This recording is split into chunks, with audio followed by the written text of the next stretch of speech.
Good afternoon, and today we are going to start with a new chapter that is disinfectants. So earlier we have seen regarding the sterilization, so where we kill the microorganisms present or any contaminating microorganisms which are present in the either in a pharmaceutical formulation or in any of the equipments which are used either during surgery or during the manufacturing process. So these disinfectants are the chemicals which are used to remove the microorganisms or to destroy the microorganisms, and most of the time they will usually they may inhibit the growth of these microorganisms. So this is a low level of sterilization, what we can call, or it's compared to the sterilization, the uh, efficiency of these disinfectants will be comparatively less. So you might have come across with many disinfectants, household disinfectants, the sanitizers, the antiseptics. So there are certain difference between this disinfectant, the antiseptics and other things. So we'll come to know about those definitions and other things. So today we'll start with the chapter, the new chapter disinfectant. So here we are going to see some of the terminologies and a brief history of the disinfectants. So how it has started, and also so we are going to learn, or we are going to discuss the ideal properties of a disinfectant.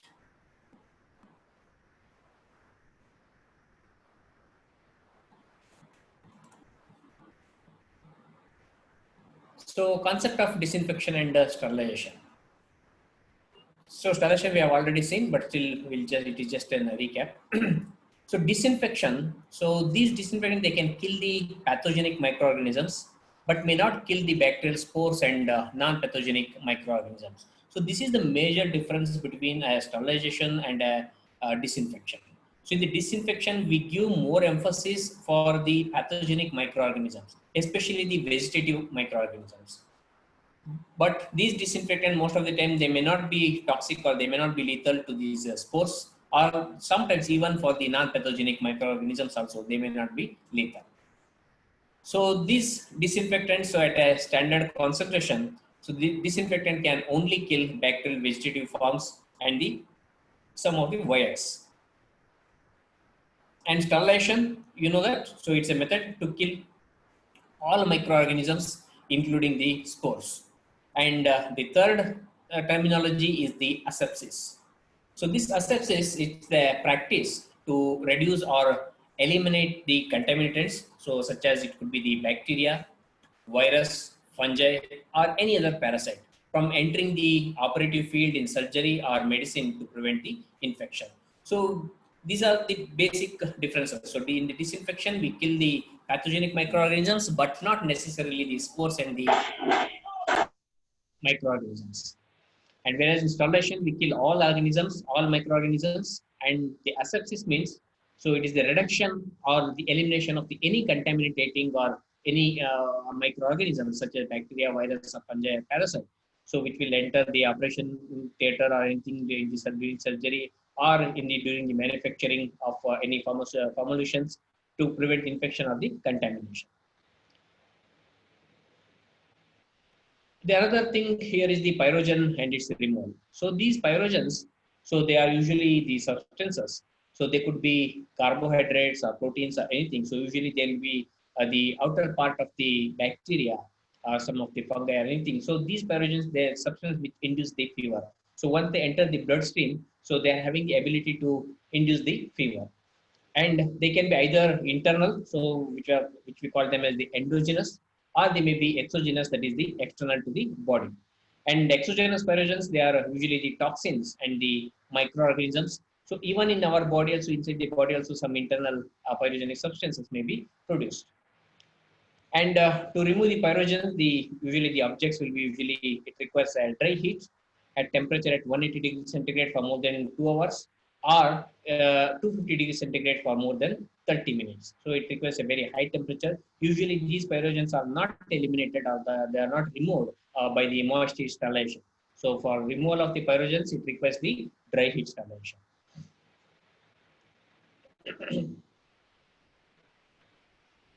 So why this disinfection is important? So in the present situation, you may be observed that we are keeping the sanitizers, the disinfectants everywhere. Very often we wash our hands, we disinfect our hands, or we sanitize our hands. We sanitize the working place, we sanitize our vehicles. So every place. So in the normal case, usually we don't give much importance for these disinfectants, but in the present condition of the COVID situation, so we know that what is the importance of these sanitizer or the disinfectants. So this infection control using this disinfectant and antiseptics, it's an essential to keep the infection from spreading, particularly in the hospital. So in the earlier, usually we used to use the disinfectant only in few places. At home, only once in a while or on a regular basis to clean the toilet and the bathroom. And in the hospital, these disinfectants will be used on a regular basis because the hospital is a hub of microorganisms because the many different types of patients will come and most of the airborne microorganisms or the contact microorganisms. So different the various microorganisms will be present and they may infect even the healthy persons also. So that is the reason, especially in the hospital. So to keep the infection from spreading, it is very much essential to use these disinfectants. So overall in the disinfectants, what we are going to study is some of this control of the microbial growth with the help of the disinfectant and the antiseptics. There is a slight difference between the disinfectant and antiseptic. I will explain it later.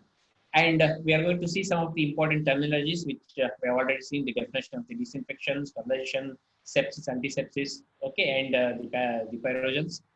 And we are going to study regarding the targets for the disinfectant and the antiseptics. That means how these disinfectants are going to act. So what is the mechanism of action? So where they target the microorganisms, how they target the microorganisms, so that we are going to study.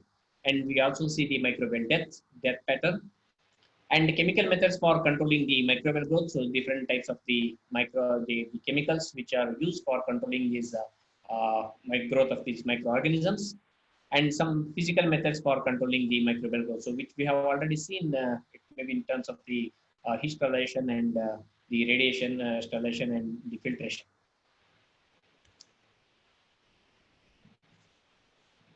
So some of the important terminologies here, what you need to understand, the difference between some terminologies. So some treatments are used for both the disinfection and the antisepsis. That means the disinfection is associated with the inanimate objects, and whereas the antisepsis is associated with the human tissue and the skin. So whenever you disinfect or whenever you sanitize an inanimate object, it could be floor, table, chair, or any instrument. So then that process is called as the disinfection. At the same time, when you do this, the sanitization with the help of it is when we use the word antisepsis, so that indicates that we are using these chemicals on the usually on the human tissue and the skin. So if it is especially it is used on the wounds and also on the superficial skin of the humans or the human tissues. So this is the major difference. So when you use a chemical for the removing the microorganisms from an inanimate objects, okay, that is on the non-living objects, so then it is called as the disinfection. At the same thing, when you do it on a the human tissue or the skin or on the living objects, so then it is called as an antisepsis. So in both the case, the meaning is same. The only the terminology is different based on the where we are using it.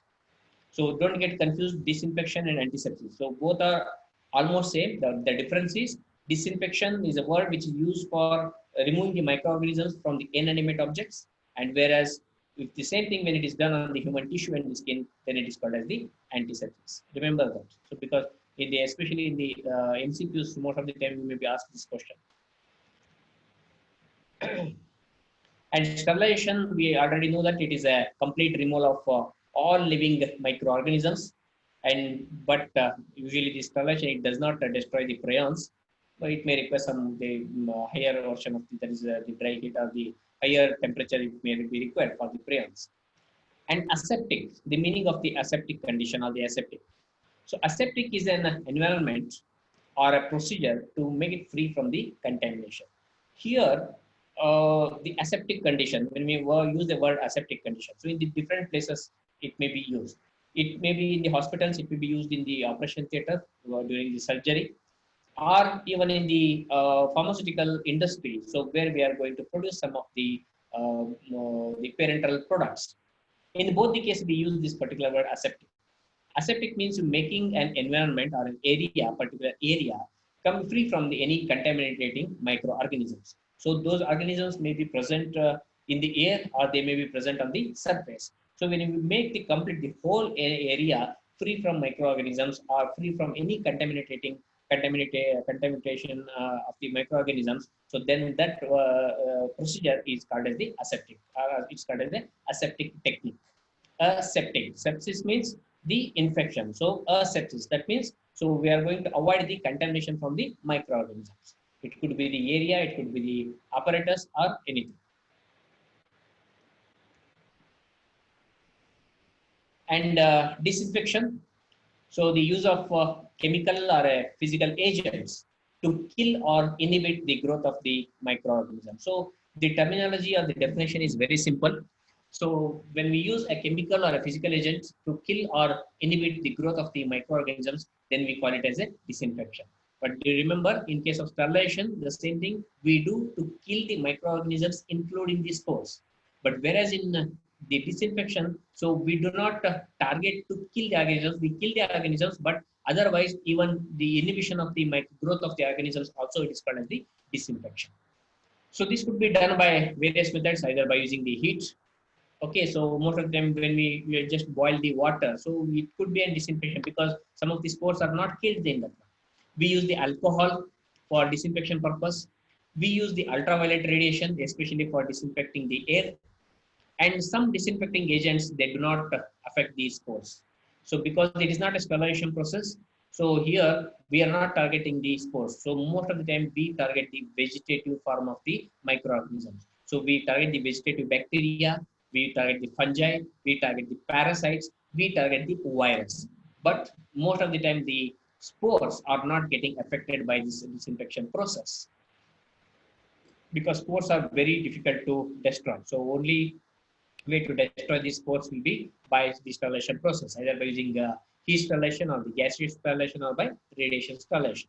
So usually in case of the alcohol, we use either the isopropyl alcohol or the ethanol in a particular concentration.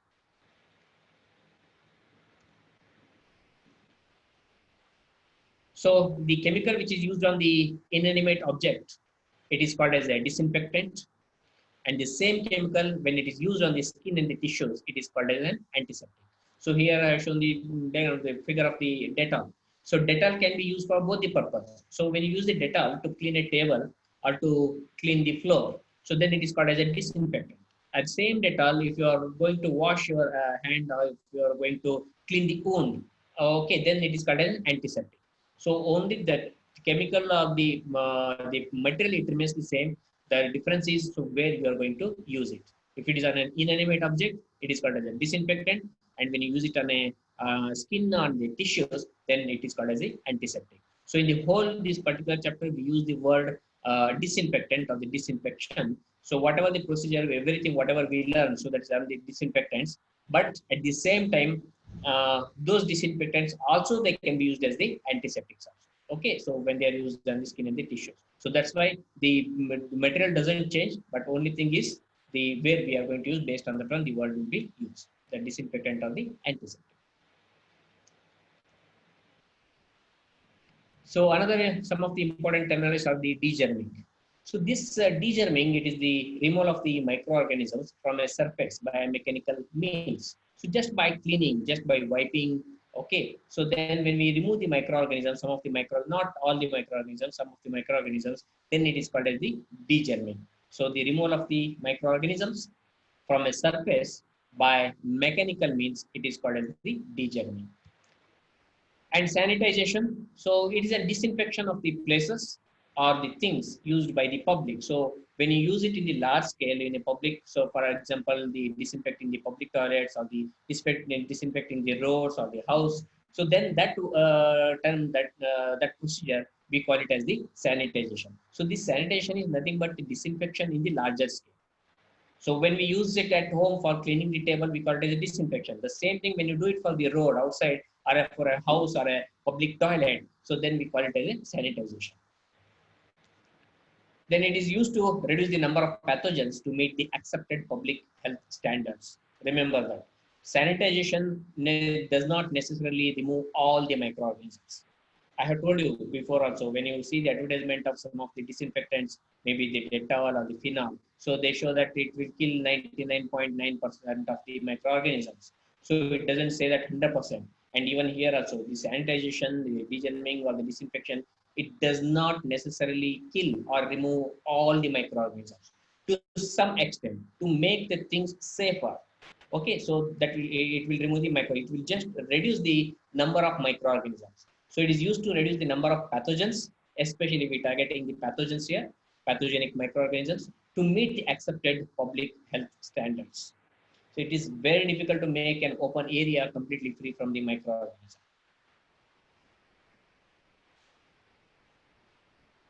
And sanitization is not a sterilization, but the same technique can be used here also. So there is no comparison between the sanitization and the sterilization. So sterilization is the complete absence of any living microorganisms, whereas sanitization, it is reducing the number of microorganisms to the safer level. So this sanitization can also be done by using the steaming. So definitely we use the steaming for the sterilization purpose. We use the high pressure. Okay, high temperature can be used, and washing and scrubbing can also be used for the sanitization purpose. Some many of them they can be used for sterilization, but in a different fashion. So there, the level of what we achieve it will be different.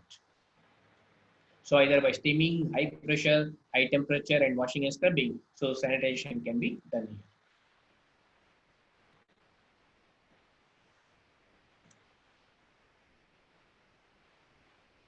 So the another term, pasteurization, definitely we have already studied this in detail completely, the pasteurization.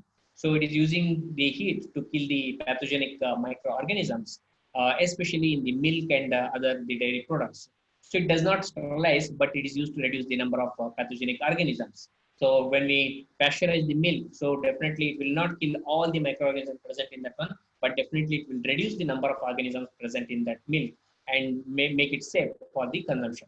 And also it reduces the number of organisms so that can cause the spoiling, so that we can preserve the milk for a longer period of time. So it will reduce the number of organisms.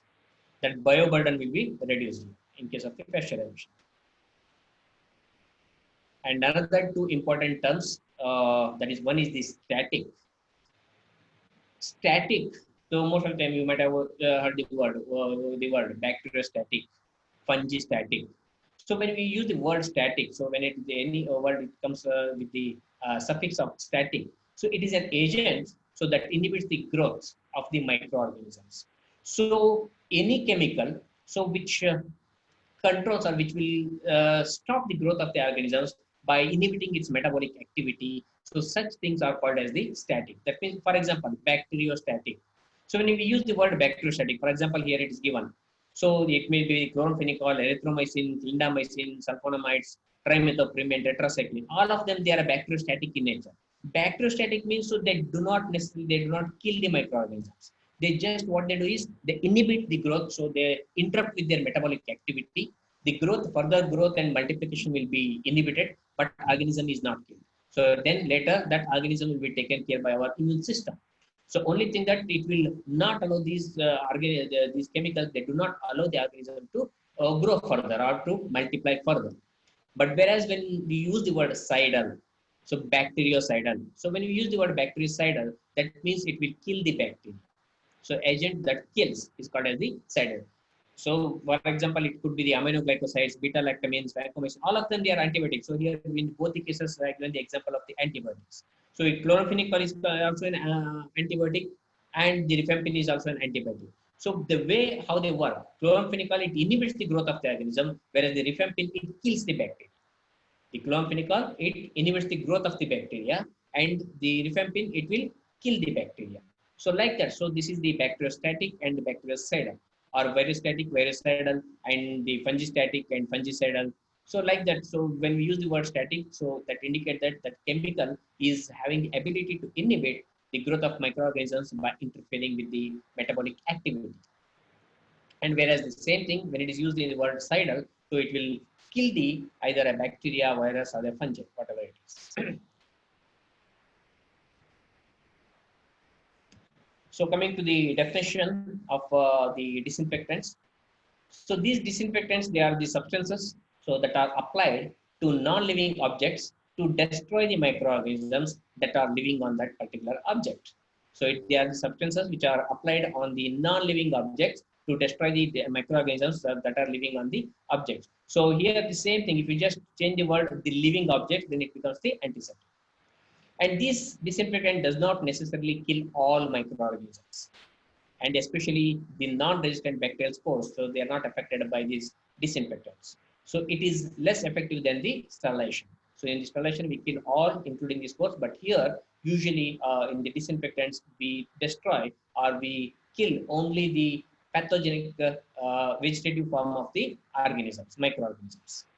Now, the classical example of this disinfectant is the phenyl. And then the antiseptic. So antiseptics are the antimicrobial substances that are applied to the living tissue, skin, to reduce the possibility of the infection. So that means why we use these antiseptics, the same chemicals when you use it in a living tissue or the skin. So here it will reduce the possibility of the infection. So how it will reduce the possibility of infection? By reducing the number of organisms. So it will reduce the possibility of infection, sepsis, or putrefaction. So putrefaction is one of the 7 stages of decomposition of the body of the dead animal or any dead tissue. So it has come from the Greek word that is anti means against, and septikos means putrefactive. So that means to spoilage. So how this any tissue or any living thing is spoiled? It is by the microorganism. It will be eaten up by the microorganism. So when you reduce that number of microorganisms, so that it will slow down or it will control this particular decepticon. That is the putrefaction will be controlled. So that's why they are called as the antiseptics. So sepsis, it will act against the sepsis. And the another word is preservative. So most of the time you might have heard. So these preservatives will be used either in the food industry, even in the pharmaceuticals. So these preservatives, it's usually naturally occurring or synthetically produced substances. So that is added to the products such as foods, pharmaceuticals, even the paints, biological samples, food, etc., to prevent the decomposition by microbial growth or by undesirable chemical changes. So here, when we use the word preservative, so in the pharmaceutical microbiology, we use it for against the microorganisms. But some of the preservatives, even they may resist the chemical changes also. So what these preservatives will do? So whatever the organisms may be contaminating organisms may be present in a product, either it may be in the food or the pharmaceuticals, it may be present. But these preservatives, they will not allow these organisms to spoil the product. They will not allow them to grow further, and they do not kill the organisms or anything, but they act on the limited number of the microorganisms. If the number of organisms is more very high, then preservatives does not work.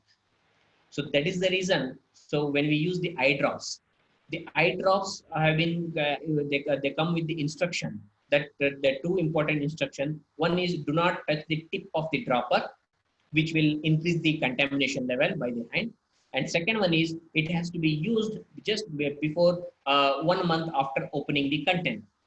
Even though the eye drops, they have been sterilized, they are the sterile products, but once you open it, so its shelf life, it will be just for 1 month, because while the repeated use, so it will be exposed to the external environment and it will attract some of the microorganisms. So as the microbial load increases, so whatever the preservatives has been added in the eye drop, so its work will stop. The working will be stopped. That means it will no longer act as a preservative. So these preservatives, they act only on when the limited number of microorganisms are present. So only then they will act, and they will control the further damage to the product by these microbial growths.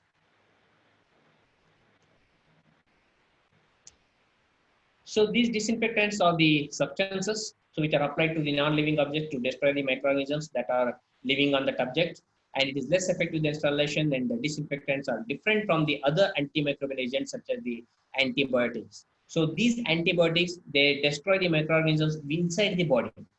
And also it is different from the antiseptics because which will destroy the organisms on the living tissue. So don't get confused. The disinfectants are totally different from the antibiotics and the antiseptics. So antibiotics, they work within the body when we take it orally or through the injection, and antiseptics will be applied on the skin or the living tissue, whereas the disinfectant, they act on the non-living objects. So brief history, I think I have already explained you regarding this one while starting the installation chapter. So this the concept of a disinfection is starts from the time immemorial. So even in the ancient Indian text, so where the Sushruta, they have used some of the boiling water and also some of the herbs to disinfect the apparatus which are used for the surgery. And even in the ancient the Egyptians also, they have used the boiling water and the herbs for the disinfecting. And Hippocrates, he used the boiling water. And but the in the recent one, so in the recent studies, so it was the Ignaz Semmelweis. So I have told you regarding this person, so who was a physician in the Hungarian physician working in the Vienna. So he asked. So at that time there was a widespread infection for the after the labor, that is during the childbirth, which is called as the childbirth fever. So usually the children's and also the mothers, they used to die because of the infection. So he asked the doctors to wash their hands with the chloride of lime before touching the patients. But somehow the doctors, the other doctors, they have not accepted this particular thing, and they have actually they have pressurized him not to do all those things. And but he has practiced it, and which dramatically it has reduced the incidence of the childbed fever in a hospital where he was working. But medical establishment, other medical establishment, they opposed it completely, and they thought that at that time the doctors are none other than the next to the gods and other things. So they are the gentlemen. They need not wash their hands before touching anyone. So that was all the opposition was there. And later on, the Semmelweis, he has he suffered the mental breakdown and was admitted to the asylum, and he died in the year 1865. So once this practice stopped, so then once again the death rate of the childbed fever, the death rate has once again it was increased.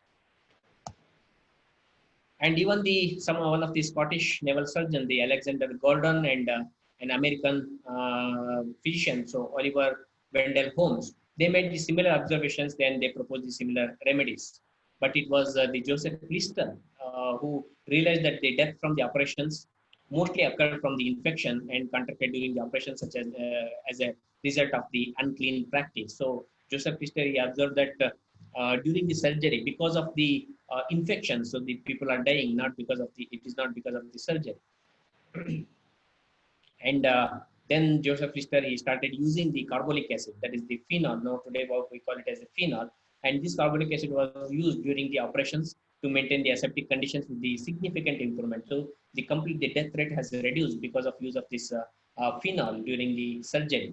And the use of his methods by the Germans during the Franco-Prussian War in the 1870, it has provided his major breakthrough, and over the next 10 years, the practice of aseptic surgery, it has become accepted. So apart from the phenol, there are many other chemicals or many other disinfectants are being used in the later stage, and which has reduced, which is, that is the reason today we are practicing an aseptic surgery. So there is no surgery without an aseptic technique. So in the recent condition. So but otherwise, during before the Joseph Lister's invention of this use of phenol, so no aseptic condition was maintained and nothing. So that is the reason. So most of the people, most of the patients who underwent the surgeries, they used to die because of the infection. So this is the brief information regarding the disinfectants. So now, when you call a chemical as a disinfectant, what are the properties it should have? So there are 7, 8 properties are there, which are called as the ideal properties of an ideal disinfectant. So the ideal disinfectant should have the following properties. So any chemical which, if you want to use it as a disinfectant, it should fulfill these following properties. The first one is high potency under the condition of the use. So that means how we are using. So either you are using it in a dilute condition or using it in a concentrated condition. So wherever you are using it, so it should have the high potency. So you are using it on the rough surface, or using it on a glass. Okay, so wherever you are using, so it should have the high potency. Potency means does it work? It should make control the microorganism growth of the microorganisms to the maximum extent. So the very first characteristic of any ideal disinfectant should be the high potency under the conditions of the use. Remember this, and most of the time in 5 marks question you will be asked, write down the ideal properties of an disinfectant. So you have to use this, you have to write the same thing. So there are 7 8 properties are there, so which you have to write it down. The first one is the potency. So it should have the very high potency under the condition of the use. Second one is ready solubility in or miscibility with the water at effective antimicrobial concentration. So another very important property. So at whatever the concentration we are using, it should be readily soluble or it should be miscible with the water. Because most of the time we use these disinfectants in a dilute condition. We don't use it as it is. So you might have seen even the Dettol, if you are using the Dettol or the phenol. So we use it after the dilution. And where we dilute it with the water. If it is not soluble in the water at all, so then that disinfectant, that if even though it may be having very good potency, but that cannot be an ideal disinfectant, or that it cannot be used as a disinfectant. So any disinfectant, to call it as an ideal disinfectant, it should be readily soluble in water, or it should be miscible in water at a concentration in which it is effective to kill the microorganisms. That is the second one. Third one, non-caustic with low degree of toxicity and without harmful or sensitizing effect on the delicate tissues. Even though we use this disinfectant for on an inanimate object, but definitely it comes in contact with the hands. We have to either while mixing or while diluting or any time. So it may come in contact with the delicate tissue.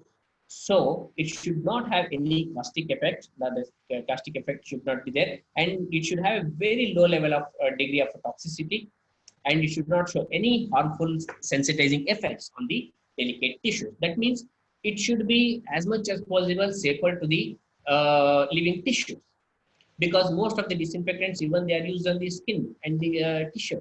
So that's why, so these disinfectant should be non-toxic. It is their degree of toxicity should be less. They should be non-caustic, and they should not give any harmful or sensitizing effect on the delicate tissues. That is the third thing. Fourth one is no deleterious effect on lining and the metal. Suppose you are having a very good disinfectant, but when you clean the metal table or anything with the disinfectant, if it causes any rusting and other things, and then that cannot be an ideal disinfectant, because it should not have any deleterious effect. That means it should not have any harmful effect on the lining, that is on the cloth, and also on the metals, metal, wood, or anything. So any surface which we are using for disinfection, so it should not have any harmful effect on those materials. The fifth one, complete compatibility with other antimicrobial agents being used and with the components of the disinfectant formulation. Usually this disinfectant we don't use it as a single disinfectant or a single chemical. So most of the time it will be converted in the form of a formulation. When you prepare a formulation, so there may be many other chemicals will be used there. So in such case, it should not have any incompatibility with the other antimicrobial agents or with any other chemicals which are used in the formulations. So that is the compatibility. It should be complete compatible with the any other antimicrobial agents and the other chemicals which are used in the preparation of the formulation. Sixth one, it should be stable on storage.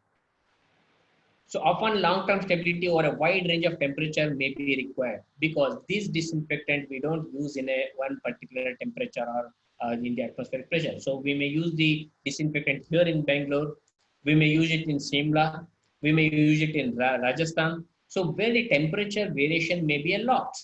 Here it could be in a very ideal temperature in Bangalore, but in Rajasthan it could be the temperature may be more than 40 degrees centigrade. Whereas in Kashmir or somewhere in Simla, so the temperature may be less than 15 degrees centigrade.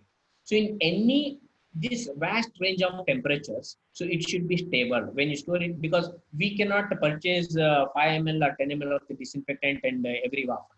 So usually we purchase it in terms of liters. So we are going to store it for a longer period of time. So it should be stable on storage, especially with the change in the temperatures.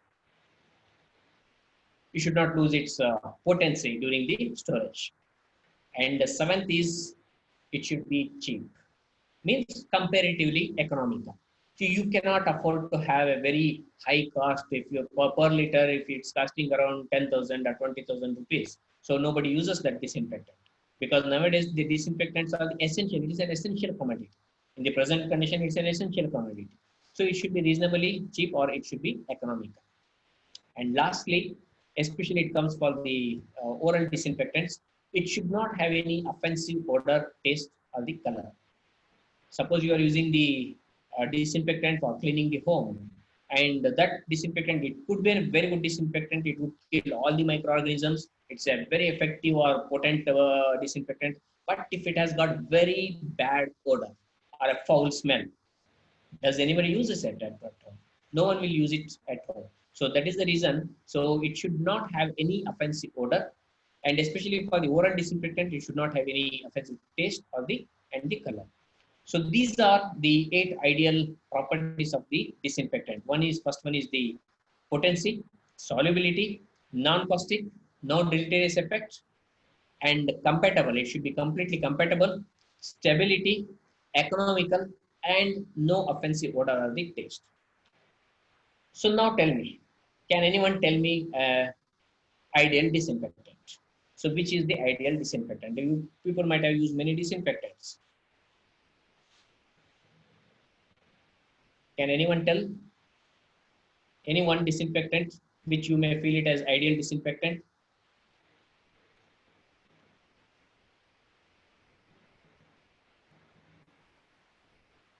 Everybody. Lysol, sir. Hmm?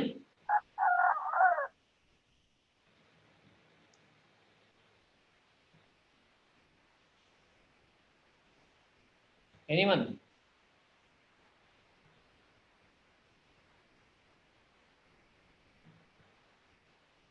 Do you know the name of any disinfectants or not? At least, Lysol, sir. huh? Lysol. Lysol. So you think Lysol is the ideal disinfectant? So do you think it will fulfill all the characteristics? So for an ideal disinfectant, it's not one or two characteristics.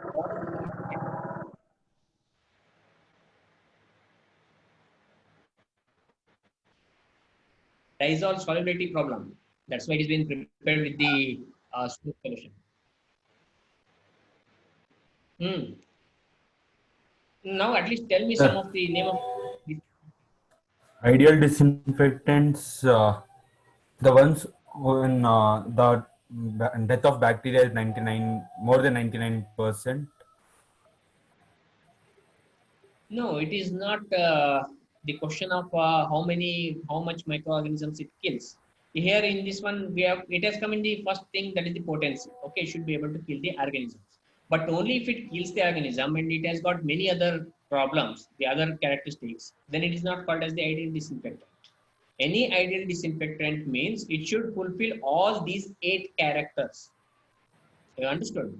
All the 8 characters. One is potency, solubility, non-caustic, no deleterious effect, compatibility, stability, economical, and no offensive odor or the taste.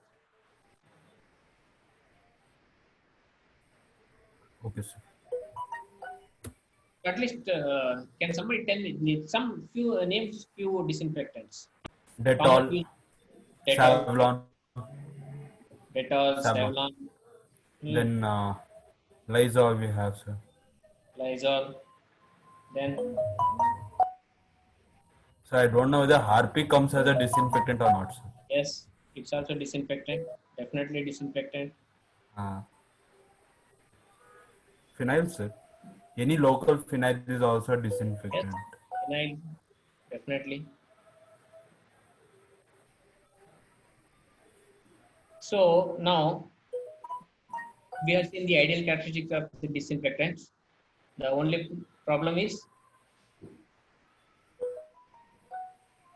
Surgical. hmm, What does it say? No ideal disinfectant exists.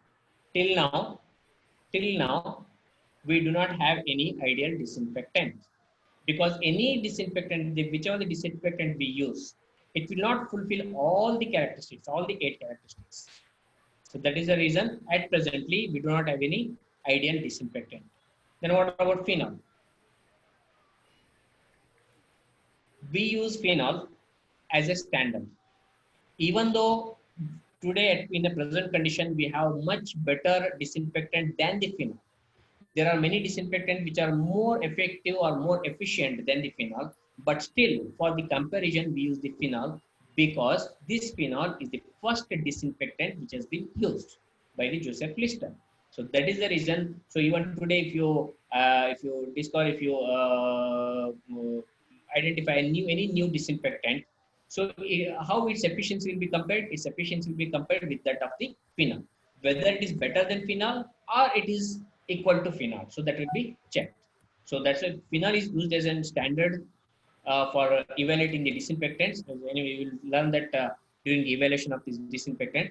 But at present condition, no ideal disinfectant exists. So remember that. So when in the examination, most of the time this question will come. Write the characteristics of the ideal disinfectant. And this better disinfectant chapter you study from the textbook of pharmaceutics by Bentley and Travers textbook of pharmaceutics. So that will give you the both sterilization chapter as well as the disinfectant. So in that book, it is given very appropriately. So that's it for the today's class. That is the disinfectants, the basic information, and the ideal properties of the disinfectant. In the next class, we are going to discuss regarding the classification of the disinfectants with their mechanism of action. So different disinfectants, so how they work, and what are the different classes of the disinfectants. So that we are going to study. So any questions now?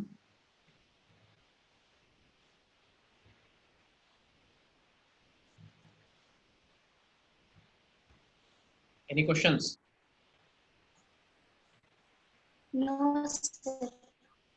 Okay. If there are no more questions, then I will end the class. Take care, and we'll see in the day after tomorrow, on Thursday.